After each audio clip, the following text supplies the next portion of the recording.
Hello बच्चों। आज हम आपके लिए मैथ्स 12th क्लास की स्टार्ट कर रहे हैं, जो आपको फ्री वन शॉट बैच है उसकी चैप्टर नंबर 2 से स्टार्ट कर रहे हैं, इनवर्स ट्रिग्नोमेट्री फंक्शन। काफी इंपॉर्टेंट एंड काफी इजी चैप्टर है। पेपर में लगभग लगभग 4 से 5 मार्क्स आए, 2-3 क्वेश्चन तो आते ही आते हैं फॉर्मूले बेस पे। इसमें मोस्टली 3 टॉपिक होते हैं जो हमें अभी आपको वन बाय वन एक्सप्लेन करेंगे और कुछ एग्जाम्पल से समझाएंगे। चलो बच्चों, आज सबसे पहले हम टॉपिक जो इनवर्स ट्रिग्नोमेट्री का स्टार्ट कर रहे हैं वो है एंगल मेजरमेंट। सबसे पहला टॉपिक एंगल मेजरमेंट। अभी तक आपने जो एंगल मेजरमेंट टॉपिक पढ़ा है, इसमें आपने कितने टाइप के एंगल मेजरमेंट पढ़े हैं? 11th क्लास में आपने समझ लिए होंगे, 2 टाइप के पढ़े होंगे, एक रेडियन और एक आपने पढ़ लिया होगा डिग्री मेजरमेंट। इन सब में आपको कोई दिक्कत नहीं है, इन सब का कन्वर्जन भी अच्छे से याद होगा। ये पीछे का रिकैप है आपके तरीके से। इसमें जो वैल्यू होती है हम पाई के टर्म्स के अंदर हम इसको रख सकते हैं, इसमें हम पाई के टर्म्स में नहीं लिख सकते। इसमें हम इसको फ्रैक्शन के अंदर लिख सकते हैं, इसके अंदर हम इसको फ्रैक्शन के अंदर नहीं लिख सकते, इसके अंदर हम इसको डेसिमल में नहीं लिख सकते, डेसिमल में इसको भी नहीं लिख सकते। एग्जांपल के तौर पे अगर इसमें तुम्हारे पास में वैल्यू आ गई 22 पाई रेडियन, ये करेक्ट है, लेकिन इसमें अगर तुमने लिखा 22 पाई डिग्री तो ये क्या हो जाएगा? सिंपल सा सरल सा टॉपिक है। अब कन्वर्जन भी आपको अच्छे से याद होगा कैसे होता है। डिग्री का डिग्री को आप मल्टीप्लाई कर देंगे पाई बाय 180 से, तो आपके पास में रेडियन का आ जाएगा, एंड वाइस वर्सा। अगर रेडियन को आपको मल्टीप्लाई कर दिया आपने किससे? 180 बाय पाई से, तो आपके पास में डिग्री आ जाएगी। एग्जाम्पल के तौर पे अगर हम आपको कुछ क्वेश्चंस लेके चले, जैसे कि हमने बोल दिया 90 डिग्री, तो 90 डिग्री को क्या बोलेंगे? मल्टीप्लाई करेंगे पाई बाय 180 से, तो पाई बाय 180 जैसे ही मल्टीप्लाई किया डिग्री हट जाएगा, पूरे के ऊपर लग जाएगा रेडियन। 90 से 180 कटा 2, तो आंसर आ गया पाई बाय 2 रेडियन। एक और एग्जाम्पल लेके चले, अगर हमने बोल दिया 33 पाई रेडियन है, अब इस रेडियन को डिग्री में कन्वर्ट करते गए 33 पाई इंटू क्या लिख देंगे हम? 180 बाय पाई। पाई से पाई कट गया, पूरी चीज डिग्री आ जाएगी, मल्टीप्लाई करके हमारे पास में हमारा आंसर आ जाएगा। बच्चों, हमने 11th का बेसिक रिकैप तो देखा था जिसमें आप रेडियन को समझ गए। अब हमें जो समझना है, इनकी प्राइमरी वैल्यू को समझना है। अगर हम बोल देते हैं तुम्हारे पास में साइन थीटा इक्वल्स टू तुम्हारे पास में आ गया 1/2, तो थीटा की वैल्यू तुम्हारे पास में किस क्वाड्रेंट में रह सकती है? 11th क्लास में आपने स्टडी करी थी, आफ्टर स्कूल टू कॉलेज, यानी कि first quadrant and second quadrant. तो 1/2 साइन की वैल्यू कब आती है तुम्हारे पास में? 30 डिग्री। 30 डिग्री यानी कि रेडियन में भी उसको हम क्या लिखेंगे? Pi bye 6। ये हो गया फर्स्ट क्वाड्रेंट का। और अगर यही वैल्यू अगर सेकंड क्वाड्रेंट में आएगी, तो सेकंड क्वाड्रेंट में तुम इसको क्या लिखोगे? पाई माइनस पाई बाय 6, जो कि बन जाएगा, भाई 11th में पढ़ते थे कि अगर ये आया तो थीटा की वैल्यू कितनी आएगी आपके पास में? 2 वैल्यू आएगी, 2 वैल्यूज। लेकिन अब आप 12th क्लास में हैं, अगर मैं साइन को इधर से हटा के इधर ले जाऊं तो ये इनवर्स बन जाएगा। मैंने लिखा साइन इनवर्स 1/2। लेकिन अब अगर आपने थीटा की वैल्यू 2 लिखी, एक लिखा पाई बाय 6 और एक लिखा 5 पाई बाय 6, तो आपको 12th क्लास में इसमें मार्क्स मिलेगा, इसमें मार्क्स नहीं मिलेगा। ये रीजन क्यों आता है? ये रीजन आता है हमारे पास में रेंज की वजह से, डोमेन एंड रेंज की वजह से, जिसको अब हम समझने वाले हैं।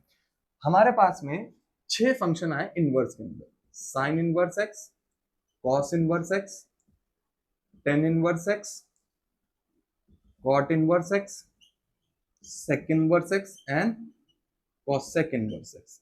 अब भाई हमारे पास में 11th क्लास में साइन की किसी भी पॉजिटिव या नेगेटिव वैल्यू पे दो दो क्वाड्रेंट आते थे। जैसे साइन में भी हमने देखा पॉजिटिव वैल्यू पे फर्स्ट एंड सेकंड क्वाड्रेंट, लेकिन नेगेटिव आएगा तो वही थर्ड एंड फोर्थ क्वाड्रेंट हो जाएगा। लेकिन इनवर्स की वैल्यू जब आप निकालते हो तो आपको हर जगह सिर्फ और सिर्फ सिंगल क्वाड्रेंट मिलते हैं। अब इनकी रेंज याद करने में हम आपको टाइम लगाए तो उससे बढ़िया। रेंज होता क्या? एक्स की वैल्यू 11th क्लास में आपने पढ़ लिया होगा। एक्स की वैल्यू यहाँ पे क्या हो सकती थी? -1 से 1 तक आएगी। लेकिन ये जो तुम्हारे पास में पूरी, इसको y बोलेंगे तो ये हो जाएगा रेंज, ये हो गया डोमेन, सॉरी ये क्या हुआ? डोमेन। और रेंज हो जाएगा y की वैल्यू, जो कि कहां से कहां तक लाई करेगी? -π/2 से π/2।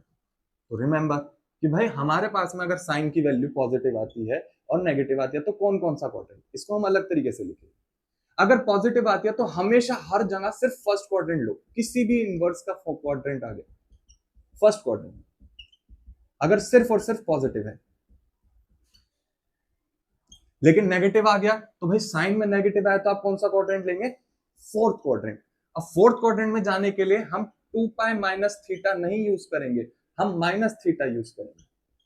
मतलब जो भी वैल्यू आ रही है उस पर नेगेटिव लगा दो। जैसे अगर एग्जांपल के तौर पे तुम्हारे पास में आ गया y equals to sine inverse -1/2, तो अब नेगेटिव आ रही है वैल्यू, तो जो आंसर तुम्हारा π/6 होना चाहिए था उसको -π/6 कर देंगे फोर्थ क्वाड्रेंट में, एंटी क्लॉकवाइज। हम ऐसे नहीं चलेंगे, हम ऐसे चलेंगे, इसलिए नेगेटिव में काउंट किया। वैसे कॉस में आना है तो कॉस के लिए आप सेकंड क्वाड्रेंट यूज करेंगे। आपको पॉजिटिव के लिए हमेशा फर्स्ट क्वाड्रेंट, लेकिन नेगेटिव के लिए या तो सेकंड क्वाड्रेंट या फिर फोर्थ क्वाड्रेंट, थर्ड क्वाड्रेंट कभी यूज नहीं करना है। अब सेकंड क्वाड्रेंट में जाने के लिए आप यूज करेंगे पाई माइनस थीटा। अब टेन इनवर्स आए तो टेन साइन के साथ पे जाता है, फोर्थ क्वाड्रेंट यूज करेंगे फिर से माइनस थीटा। कॉट कॉस के ऊपर जाता है सेकंड क्वाड्रेंट, फिर से क्या यूज करेंगे, पाई माइनस थीटा। फिर भाई सेक और कॉसेक का अब आप बताएंगे। हाँ भाई सेक के बात करते हैं तो सेक में भी आप सेकंड क्वाड्रेंट यूज करेंगे, जो आ गया pi minus theta. And cosec में आप फोर्थ क्वाड्रेंट यूज करेंगे, जिसको आप बोलेंगे माइनस थीटा। क्लियर है? अब इसके हम कुछ क्वेश्चंस देखते हैं। फर्स्ट, अगर मैंने लिख दिया आपको y equals to 10 inverse -1 and मैंने बोल दिया y equals to cot inverse -1, दोनों नेगेटिव में। अब 10 का जो माइनस आता है वो कौन से क्वाड्रेंट में आता है, fourth, minus theta. One value कहां पे आती है, π/4, बस माइनस लगा दिया, ये हमारी y की वैल्यू आ गई, आंसर। कॉट जो है हमारे पास में कौन से क्वाड्रेंट में गया, सेकंड क्वाड्रेंट में, तो हम π-1 कब आता है, ये भी π/4 पे ही आता है। ये हमारी y की वैल्यू सॉल्व किया तो कितना आ गया, 3π/4। ये आपका पहला टॉपिक है। अभी हमने टॉपिक तो समझ लिया, अब आपकी प्रैक्टिस के लिए कुछ क्वेश्चंस लिख लेते हैं। जैसे फर्स्ट क्वेश्चन हमने लिख दिया sec इनवर्स 1/√3, 2/√3। सेकंड क्वेश्चन हम लिख देते हैं cosec इनवर्स -2/√3। थर्ड क्वेश्चन हम लिख देते हैं tan इनवर्स -1/√3। फोर्थ क्वेश्चन हम लिखते हैं cos inverse -1/2। And fifth question हम लिख देते हैं sin इनवर्स 1/2। जो हमने प्रिंसिपल वैल्यू तो निकालना सीख गया, जर्नल वैल्यू हमारे सिलेबस से कट चुका है, तो हमारा जो नेक्स्ट टॉपिक आता है वो फॉर्मूले से हमें क्वेश्चन सॉल्व करना है। तो एक बाय एक मैं सारे फॉर्मूले मैंने पहले सारे लिख दिए हैं। देखो इन साइन इनवर्स एक्स जो होता है cosec इनवर्स 1/x होता है, cosec inverse 1/x, cos inverse x sec inverse में 1/x होगा, tan inverse x cot inverse 1/x होगा। इनवर्स का फंक्शन कभी भी डिनोमिनेटर में नहीं लिखा जाता, हमेशा न्यूमरेटर में रहेगा। सिमिलरली ये तीनों फॉर्मूले आते हैं, sin inverse x plus cos inverse x equals to π/2, tan inverse x plus cot inverse x equals to π/2 and cos inverse x plus sec inverse x equals to π/2। बहुत ही इनसे सिंपल से क्वेश्चंस होते हैं जो बच्चे इसको टफ बना देते हैं और सॉल्व नहीं कर पाते हैं। फिर हमने अभी ये जो प्रिंसिपल वैल्यू सीखी, भाई हमने बात जाना था कि इन तीनों में जो हमारा क्वाड्रेंट आता है नेगेटिव में, वो फोर्थ क्वाड्रेंट आता है, जिसको हम माइनस थीटा से रिप्रेजेंट करते हैं, इसलिए इनमें माइनस होता है तो माइनस बाहर आता है। जबकि ये तीन जो होते हैं सेकंड क्वाड्रेंट में जाते हैं, जिनको हम पाई माइनस थीटा, इसलिए हमने इसमें पाई माइनस बाहर लिया। अगर आपको क्वाड्रेंट वाला समझ में नहीं आता, आपको बस ये फॉर्मूले याद आते हैं, और ये बस याद रहे कि अगर इनवर्स में कोई भी पॉजिटिव हो वो बस फोर्थ क्वाड्रेंट में आएगा, तो आपका इससे भी आपका पूरा प्रिंसिपल सॉल्यूशन सॉल्व हो जाता है। बाकी हमने फॉर्मूले लिखे हैं, sine inverse x plus sine inverse Y की वैल्यू जो होती है sine inverse x root 1 minus y square plus y root 1 minus x square के बराबर होती है। Sine inverse x minus sine inverse Y की value sine inverse x root 1 minus y square minus y root 1 minus x square. देखो यहाँ पे plus है, यहाँ माइनस है, यहाँ माइनस है। कॉस में उल्टा हो जाता है, कॉस में जो फॉर्मूला आता है यहाँ पे प्लस है, माइनस है, तो यहाँ पे क्या आएगा, माइनस आएगा पहले और फिर plus. cos inverse x plus cos inverse y equals to cos inverse xy minus root 1 minus x square root 1 minus y square. लेकिन cos inverse x minus cos inverse y cos inverse xy plus root 1 minus x square root 1 minus y square. Similarly 10 में आता है, 10 में देखो plus है तो ऊपर plus आएगा, नीचे माइनस, लेकिन माइनस है तो ऊपर माइनस आएगा और नीचे plus. tan inverse x plus tan inverse y की वैल्यू कितनी आएगी, tan inverse x plus y divided by 1 minus xy। भाई tan inverse x minus tan inverse y की वैल्यू आएगी tan inverse x minus y by 1 plus xy। cot inverse x plus minus cot inverse xy, देखो plus होगा तो यहाँ पे minus होगा और यहाँ प्लस, और यहाँ माइनस है तो यहाँ पे माइनस होगा, यहाँ पे प्लस। अब तुम्हारे पास में आता है cot inverse x plus cot inverse Y की वैल्यू आएगी cot inverse X Y minus one divided by Y plus one. यहाँ पे y पहले आएगा नीचे, ये बात याद रखना, जनरली बच्चे इसमें x पहले लिख देते हैं। और ये जो लास्ट का फॉर्मूला आता है ये तो बहुत इंपॉर्टेंट फॉर्मूला है, टू टेन इनवर्स एक्स। इसके तीन फॉर्मूले होते हैं, तो तुम्हें क्वेश्चन के ऊपर देख के सॉल्व करना पड़ेगा कि आप किस पे सॉल्व करेंगे। टू टेन इनवर्स एक्स को हम लिख सकते हैं sine inverse two x divided by one plus x square, cos inverse 1 minus x square divided by 1 plus x square, tan inverse 2x divided by 1 minus x square. अब हम आपको इससे कुछ प्रीवियस ईयर जो क्वेश्चंस आए हैं उनको कुछ सॉल्व करवा के दिखाएंगे कि इसको लगाते कैसे हैं, और कुछ आपको प्रैक्टिस के लिए भी देंगे। Under root 1 minus x square दिखेगा तो हम x की वैल्यू को कैलकुलेट कर सकते हैं cos थीटा या फिर sin थीटा। वहीं पे दिख जाए x स्क्वायर माइनस 1 तो x की वैल्यू का आप कैलकुलेट करोगे sec थीटा या cosec थीटा। वहीं पे दिख जाए 1 प्लस एक्स स्क्वायर तो x की वैल्यू का आप tan थीटा और cot थीटा लेट करोगे। ये सब आपको बताया था आपके 10th क्लास के टीचर ने। लेकिन यहीं पे अगर आपके पास में आ जाए a square minus x square, तब आप x को कैलकुलेट कर सकते हो a cos थीटा या फिर a sin थीटा। यहीं पे अगर दिख जाए आपको x square minus a square तो अब आप x को कैलकुलेट कर सकते हो a sec थीटा या फिर a cosec थीटा। अगर वहीं दिख जाए आपको एक्स स्क्वायर प्लस ए स्क्वायर तो अब x को कैलकुलेट कर सकते हो a tan थीटा या फिर a cos थीटा। अब यहाँ पे अगर देखें तो हमारे पास में दिख रहा है under root a square minus x square, तो हम यहाँ पे x की वैल्यू को लेट कर सकते हैं a cos थीटा या sin थीटा। हम यहाँ पे sin थीटा ले लेते हैं। अब अगर हमने साइन थीटा लिया तो हमारे पास में वैल्यू क्या बन गई है, फिर कॉस थीटा ले लो। कोई दोनों में से कुछ भी ले सकते हो, कोई ऐसी दिक्कत नहीं है। टेन इनवर्स एक्स, हमने ए की वैल्यू को लिखा a cos theta divided by root में आ गया a square minus a square cos square theta. और वहीं पे अगर हम लेते एक्स की वैल्यू को ए साइन थीटा तो हमारे पास में यही टर्म बन के आती टेन इनवर्स ब्रैकेट में a sine theta divided by root a square minus a square sine square theta. अब आगे इसको सॉल्व करेंगे तो देखो ए स्क्वायर कॉमन आके कट जाएगा, under root 1 minus cos square theta will be sine square theta, square से root cut जाएगा, तुम्हारे पास में बन जाएगा टेन इनवर्स, ऊपर आ जाएगा कॉस थीटा, नीचे आएगा साइन थीटा जो कि क्या बन जाएगा कॉट थीटा। लेकिन यहाँ पे अगर बात करें तो यहाँ पे आपके पास में क्या बन जाएगा, ए कॉमन आके कट जाएगा, लेकिन नीचे जो बनेगा 1 minus cos square sine square theta जो कि कॉस स्क्वायर थीटा आएगा, रूट से कटेगा, तो टेन इनवर्स आपके पास में बन जाएगा टेन थीटा। अब टेन इनवर्स से टेन कट जाएगा, यहाँ पे आंसर आपके पास में थीटा आएगा, लेकिन यहाँ पे टेन इनवर्स से कॉट नहीं कट रहा है।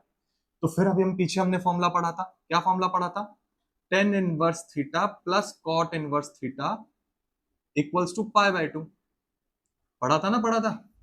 सेम यहीं पे लगाएंगे, इसको लिखेंगे pi by two minus cot inverse cot theta, तो कॉट इनवर्स से कॉट कट जाएगा, यहाँ पे आंसर हमारे पास में आएगा pi by two minus theta.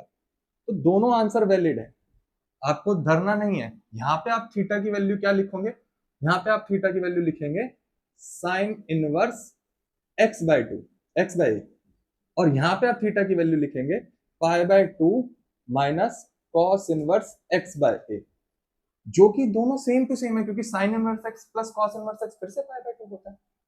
तो किसी से चीटिंग मत करना, समझ के लिखो, दोनों से ही आंसर मिलेगा। अब एक नेक्स्ट क्वेश्चन, इसमें अंदर से सॉल्व करते हुए बाहर, जैसे इसकी वैल्यू, अभी प्रिंसिपल सॉल्यूशन निकालना सीखा है। साइन इनवर्स में 1/2 बताओ किस वैल्यू पे आता है तुम्हारे पास में, 30 डिग्री पे। अब 30 डिग्री को फिर से ग्रेडियंट में हम क्या लिखते हैं, क्या लिखते हैं हम 30 डिग्री को रेडियन में, पाई बाय 6। तो यहाँ पे आ गया पाई बाय 6, 2 से 6 कट गया हमारे पास में 3 पे, 3 पाई बाय 3 बन गया 60 डिग्री। cos 60 डिग्री फिर से कितना होता है 1/2 cos 60, टेन इनवर्स, ये तुम्हारे पास में बन गया है इतनी वैल्यू पूरी 1/2, 2 से 2 कटा, अब आ गया हमारे पास में टेन इनवर्स 1। अब टेन इनवर्स 1 कितना होता है, फर्स्ट क्वाड्रेंट पाई बाय 2, ये आंसर। यहाँ पे सिंगल आंसर आ रहा है, यहाँ पे 2 आ रहा है, दोनों वैलिड। बच्चों अब इस टाइप के क्वेश्चन ज्यादातर पेपर में आते हैं, आपके पेपर में भी आएंगे, टेस्ट में भी आएंगे, तो इन सब के क्वेश्चन को सॉल्व करने के लिए आपको हाफ एंगल प्रॉपर्टीज आनी चाहिए। हाफ एंगल जिसमें हम एंगल्स को चेंज करते हैं, मैं यहाँ साइड पे लिख देता हूँ, उसमें 6 फॉर्मुलेज हैं। सिर्फ साइन थीटा का, सिर्फ साइन थीटा का हाफ एंगल में अगर लिखेंगे, इसको 2 से मल्टीप्लाई डिवाइड करेंगे तो साइन टू थीटा का फॉर्मूला चल जाएगा जो 11th में पढ़ा है, जो क्या आ जाएगा 2 sine x by 2 cos x by 2। वैसे कॉस क्या है, कॉस एक्स को आप लिख सकते हैं 2 से मल्टीप्लाई 2 से डिवाइड करके कॉस टू थीटा का फॉर्मूला लगाएंगे, cos square x by two minus sine square x by to. Similarly आपके पास में 1 plus sine x and 1 minus sine x आएगा। 1 को आप लिख सकते हैं sign square theta plus cos square theta, मतलब हम इसको ये भी लिख सकते हैं sine square x by two plus cos square x by two, और इसको लिख सकते हैं 2 sign x by to cos x by to. तो ये a प्लस बी का होल स्क्वायर बन जाता है, तो इसको लिख देते हैं हम cos x by two plus sine x by to का होल स्क्वायर, और इसको हम लिख देंगे cos x by two minus sine x by to का होल स्क्वायर। ऐसे हमारे पास में दो कॉस के फॉर्मूले आते हैं, 1 माइनस कॉस एक्स और 1 प्लस कॉस एक्स। 11th के फॉर्मूले से निकला है जो कॉस टू थीटा का आपने फॉर्मूला पढ़ा है। कॉस टू थीटा का आपने फॉर्मूला क्या पढ़ा है, कॉस टू थीटा का आपने फॉर्मूला पढ़ा है 1 माइनस 2 साइन स्क्वायर थीटा। अब अगर आप 2 थीटा को थीटा बोले तो यहाँ पे थीटा बाय 2 आ जाएगा, ये आपका इधर चला जाएगा इधर चला जाएगा, 1 माइनस कॉस टू थीटा का फॉर्मूला क्या बन जाएगा, 2 sign square theta by 2, 2 sign square theta by 2। और वही 1 प्लस कॉस टू थीटा का इसका एक और फॉर्मूला होता है कॉस टू थीटा का, 2 कॉस स्क्वायर थीटा माइनस 1। अगर इसको हम थीटा बोले तो ये थीटा बाय 2 आएगा, और 1 प्लस कॉस टू थीटा का फॉर्मूला आ जाएगा कॉस थीटा का आएगा 2 कॉस स्क्वायर थीटा बाय 2। ये 6 फॉर्मूले हमें याद होने चाहिए, इन 6 फॉर्मूले के बेसिस पे हम आगे के क्वेश्चन सॉल्व कर सकते हैं। अब जैसे कि ये क्वेश्चन, इसमें रैशनलाइज नहीं करना है, इसको अगर हम सॉल्व करेंगे तो हम सीधा कॉस थीटा का फॉर्मूला लगाएंगे और 1 माइनस साइन थीटा का फॉर्मूला लगाएंगे जो हमने नीचे देख लिया है। लगाओ फटाफट, टेन इनवर्स, ये हमारे पास में फॉर्मूला लगेगा cos square x by two minus sine square x by to, नीचे आ जाएगा हमारे पास में cos x by two minus sine x by to का होल स्क्वायर। ये ए स्क्वायर माइनस बी स्क्वायर की आइडेंटिटी बन गया, जिसको बोलेंगे हम ए माइनस बी और ए प्लस बी, तो ये बन जाएगा tan inverse cos x by two minus sine x by to, एक ब्रैकेट में आएगा cos x by two plus sine x by to, एक ब्रैकेट में डिवाइड होगा cos x by two minus sine x by to का whole square, इस पूरे bracket से स्क्वायर कर लिया। अब इस टर्म को डिवाइड करने के लिए आप किससे मल्टीप्लाई करेंगे, डिवाइड करेंगे कॉस एक्स बाय टू से, तो कॉस एक्स बाय टू से आप डिवाइड करते ही आप लिख देंगे इसको 1 plus 10x bye two divided by 1 minus 10x by two. Simple simple formula है, किसका फॉर्मूला है, ऊपर प्लस है नीचे माइनस है, तो 10 pi by 4 plus x by two, और ऊपर माइनस होता है नीचे प्लस होता है तो 10 pi by 4 minus x by to, तो 10 inverse 10 pi by 4 minus x by to, pi 10 inverse से 10 कट गया, pi by 4 minus x by two is the answer. तो बच्चों अब हम यही हाफ एंगल का फॉर्मूला डायरेक्ट इसमें लगाएंगे, तो हमारे पास में जो कॉट इनवर्स है सेम एज इट इज है, रूट एज इट इज, इसका फॉर्मूला क्या जाएगा cos x by two plus sine x by two और whole square plus root cos x by two minus sine x by two whole square, again cot x by two plus sine x by two फिर से whole square minus root cos x by two minus sine x by two again whole square से root कर जाएंगे चारों जगह। अब add करोगे तो आ गया आपके पास में इधर कॉट इनवर्स, ये आ गया cos x by two plus sine x by two plus cos x by two minus sine x by two, numerator आपका, डिनोमिनेटर में आ गया cos x by two plus sine x by two minus cos x by two and minus minus plus sine x by two, sine x by two से sine x by two cut गया, इधर cos x by two से cos x by two cut गया, आपके पास में आ गया cot inverse 2 cos x by two divided by 2 sin x by two, 2 से 2 कटा, आपके पास में आ गया cot inverse cot x by two, cot inverse से कॉट कटा आपका x/2 इज द आंसर। तो बच्चों उम्मीद करते हैं आपको ये चैप्टर जो समझाया आपको समझ में आया होगा। फिर भी आपको कोई डाउट है तो आप कमेंट सेक्शन में लिख सकते हैं, उसको हम सॉल्व करके जरूर देंगे। ऐसे ही आपको सारे चैप्टर की अगर वन शॉट वीडियो चाहिए तो आप वो भी बताइए, जिस चैप्टर की आपको अधिक जरूरत होगी हम उसको जल्दी से जल्दी लाने की कोशिश करेंगे। और आप सर्वप्रथम जो यूट्यूब चैनल है, इंस्टाग्राम पे चैनल है, आप उसको फॉलो करिए, आपको ऐसे ही सारे सब्जेक्ट की वीडियो मिल जाएंगी बोर्ड के रिलेटेड।